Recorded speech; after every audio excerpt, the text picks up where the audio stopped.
ho aminareo rehetra indray havana ny fahasoavana sy ny fiadanana avy amin'Andriamanitra raintsika sy Jesosy Kristy Tompo. Amen. Ravaka isika. Manondrika ny lohanay, manoloana ny seza fiandranana izay Andriamanitra rainay. Ao amin'ny Jesosy Kristy Tompo sy mpamonjy. Misaotra fa afaka manantona anao ny alalan'izao tambajotra izao izahay. Ianao no Andriamanitray, ianao no mahalala izay mahasoa anay. Ianao no ampy-pahavelomanay. Ianao no manome anay ora sy andro, volana sy taona. Mitenena aminay, mampianara anay, ahaizanay mandamina izany, araka ny sitrakao. Amin'ny anaran'i Jesosy Kristy Tomponay. Amen. Mahay mandamina fotoana. Izany no lohahevitra ho bandintsika rehefa. Raha vao mamokatra ny Baiboly ianao ao amin'ny Genesis ao, dia fahaizana mandamina fotoana no vitanao. Raha nahary izao rehetra izao Andriamanitra tao anatin'ny 9 andro monja alohan'ny nitsarany tamin'ny andro fahafito. Noho izany zava-dehibe ity fahaizana mandamina fotoana ity. Rehefa tsy voalamina ny fotoanantsika dia ny fiainantsika izay no tsy misy fahombiazana ary tsy misy fifaliana. Sehatra 5 ary no tokony hanokanantsika fotoana araka ny fotoana izay efa omen'Andriamanitra antsika. Sehatra voalohany amin'izany dia ny fotoana ho an'Andriamanitra. Rariny raha ny fotoana ho an'Andriamanitra no ataontsika voalohany, satria tsarovy fa na dia ianao matory io aza tsy mahatsiaro tena akory, fa manovo hery avy amin'Andriamanitra nefa. Dia aoko tsaronao fa tokony hivavaka ianao alohan'ny matory, hangataka izany fitiavana sy famondram-po izany, ary hivavaka koa rehefa mifoha hidera sy hisaotra azy. Jesosy Kristy raha teo dia nampianatra antsika ny amin'izany hoe tokony mivavaka raha vao mifoha izany. Marka 1:5-30 dia ahitantsika. Ary ny fo maraina koa Jesosy dia nivoaka nakany an-tany foana ka nivavaka tany.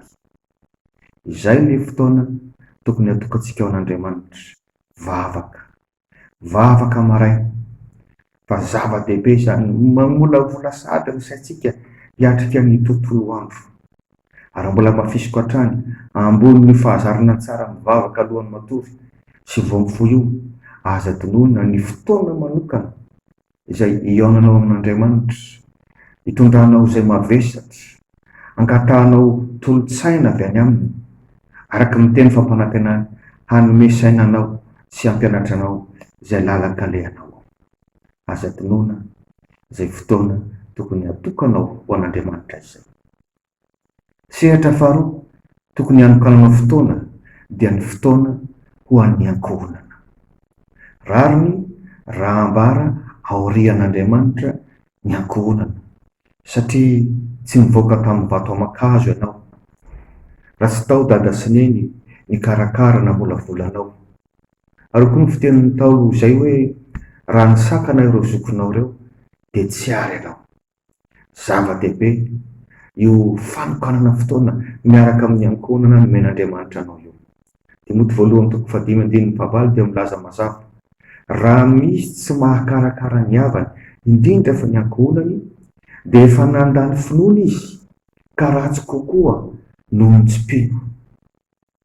Raha voalohany tokony hanokanana fotoana ny manome aina ny fiainam-pianakaviana, ny fiainan'ny ankohonana izay nomen'Andriamanitra anao. Rehefa io no ratsy karakara, rehefa ratsy ny fifandraisana ao an-tranao, dia matadio fa hisy fiantraikany amin'ny fiainanao manontolo izany. Ary mampalahelo ny mandresy mahita fa misy amintsika lazaina fa kristianina mazoto maneho fity rehefa amin'ny olona any ivelany, mahafohy fotoana miresaka ela rehefa amin'ny olona any ivelany, saingy tsy mba toy izany amin'ny ao an-trano. Samy mandiny teny anatrehan'Andriamanitra, samy mifona fa tena fahotana izany. Anokany fotoana ny ankohonanao, miaraka miombona, miara misakafo, farafaratsy ny ray mandeha ao anatin'ny ray andro. na dia eo aza miazakazaky ny fiainana, miaraka midinidinika, miaraka mifampita vaovao, miaraka mivoaka, miaraka miala voly. Zava-dehibe izany. Sehatra fahatelo tokony hanokanantsika fotoana dia ny fiangonana. Sahy manokana fotoana ho an'ny fiangonana raha mbola kristianina ihany ianao. Tadidio fa ny fiangonana no endrika hita maso anehoan'Andriamanitra ny fanatrehany antsika. Ary ny Efesianina 5:5 dia milaza fa Kristy ny lohan'ny fiangonana, izany hoe vatan'i Kristy izany ny fiangonana. Ary ny fiangonana ambarato dia isika olona izao sy anao. Zava-dehibe io fiangonana meno izay isin'ny fifampizarana, isin'ny fifampaherezana. Eo am-piangonana no anehoantsika voalohany indrindra, izany hoe fanomponan'Andriamanitra izany. Koa sahy manokana fotoana ho an'ny fiangonana izay efa niantsoan'Andriamanitra anao. Araka ny voasoratra hoe aza mahafoy ny fiarahantsika miangona tahaka ny fanaon'ny sasany. Tandrovo ny fotoana, arovo mafy mihitsy izay tokony ankanesanao any am-piangonana. Tsy maintsy manovo hery ianao fa afaka miatrika ny herinandro vaovao. Ary izany indrindra no andohanantsika any am-piangonana rehefa Alahady, andro voalohany amin'ny herinandro, mialohan'ny hisedrana ireo andro sisa amin'ny herinandro. Fa raha tsy izany dia mora ho resin'ny fahavalo, mora ho resin'ny fakapanahisika. Ny faiza mandamina tsara no entinao miady ho ny tenin'Andriamanitra, ary ny fahaizana mandamina fotoana no voalohany amin'ireny. Sehatra fahaefatra tokony hanokanana fotoana mazava ho azy ho anao. Manokana fotoana ho anao. Ny hevitra voalohany ao ambadiky ny hoe tiavana na manao tahaka ny tenanao dia ny hoe tiavo aloha ny tenanao. Ka tahaka izay ny tiavanao amin'ny tenanao izay no aoka mba ho modeliko hitiavanao ny namanao. Tena adidy lehibe ao anaty an'Andriamanitra izany fitiavanao amin'ny tenanao izany. Ny olona mamono tena dia olona maka ny toeran'Andriamanitra, nefa izy tsy tompony aina. Maka an'Andriamanitra ho fahavalony, ho rafiny. Omen'Andriamanitra 420 ora isika rehefa omeny ray andro. Ahoana ny fandamenantsika amin'izany? Misy moa tonga dia mizara azy io ho 3, adiny 8 ampitombona 3 manome 420. Adiny 8 voalohany fiomanana. Io fiomanana ao an-tokantrano io manomboka amin'ilay fitokanana mibavaka izay nambara tery ambony, ny fidiovana, ny fikarakarana ny sakafo sy ny fisakafoanana, ny fiomanana samihafa, ny fialana sasatra. Zava-dehibe koa mahay miala sasatra io. Ny adiny 8 faharoa hiasana, fianarana izany ho an'ny mpianatra, ny asa izany ho an'ny mpiasa. Ary ny adiny 8 fahatelo hatoriana. Hevitr'Andriamanitra ny hanomezana antsika fotoana hatoriana isan'andro izany mba hanovozantsika hery indray. Ka aza maka hatran'Andriamanitra isika ny hoe tsy mila matory aho, na ny adiny ray isan'andro ihany dia ampy. Tsia, izy tsika no ifandahatra amin'Andriamanitra amin'izany. Izy ny malala ny mahasoa antsika. Ianareo izay miasa alina dia aoka mba hieritreritra tsara ny fotoana hasolo izany torimaso izay niasanareo izany. Mampianatra antsika ny Tompo mba handinika tsara alohan'ny hanao zavatra. Fa izy moa amin'ireo izy raha ataonao tilikambo no tsy mipetraka aloha mihevitra izay ho lany hanaovana izany. Tena toe-tsaina kristianina izany hoe mandinika tsara vao manao zavatra, mandinika tsara vao mandamina fotoana. Sahy ary maka fotoana milamina, amin'ny toerana milamina.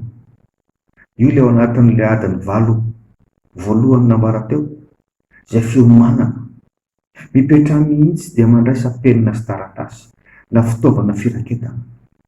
Ka tetiteteo tsara ny fotoana izay nomen'ny Tompo anao. Fa tsy hoe rehefa vola ihany vao anao teti-bola. Fa tahaka izany koa ny fotoana. Alaminy tsara ilay 420 ora. Alaminy tsara ny 2 volana, ny 3 volana, ny 9 volana. Sahy mandamina meloa ny herintaona. Fa izany no ahitantsika fahombiazana miaraka amin'ny tompo. Maiza mandahatra hoe iza ny lara-pahamehana, maiza koa mandà na manala izay mbola tsy tratra na tsy mahasoa. Mila fifehezanteny zany ry havana, fa rehefa manana an'izany fomba fiasa zany tsika dia mahay misoroka amin'ny aloha izay mety ho fahavoazana ka hiteraka fahadisom-panantenana. Sehatra fahadimy sady fara, manokana fotoana ho an'ny asa. Jehovah'Andriamanitra dia nitondra antsika tetỳ an-tany mba hiasa sy hitandrana azy nanomboka tamin'ny andron'ny Adama sy Eva. Napetraka tetỳ an-tany izaho sy ianao mba hiasa sy hamokatra. Ary ny tenin'Andriamanitra dia milaza mazava, raha misy tsy mety miasa, aoka tsy hihinana izy. Ny asa am-bareto dia ny fianarana raha mbola mpianatra ianao, ary ny asa isan'ny sokajiny ho an'ny mpiasa rahateo. Mazana moa ho an'ny mpianatra dia efa misy fandaharam-potoana emploi du temps avy any am-pianarana any. Tsy olana amin'ny mpianatra kristianina zany, izay efa tia fandaminana fotoana rahateo. Fa ambonin'izany aza tokony hanana fandamehana fotoana manokana ianao, hiatrehanao izany fandamehana fotoana avy any am-pianarana zany. Azavela ho verivery foana ny fotoana sasa izay mety hiandrasa. Temps mort ny teny frantsay. Mety eo am-piandrasana bus ve zany, na any anaty bus ve zany.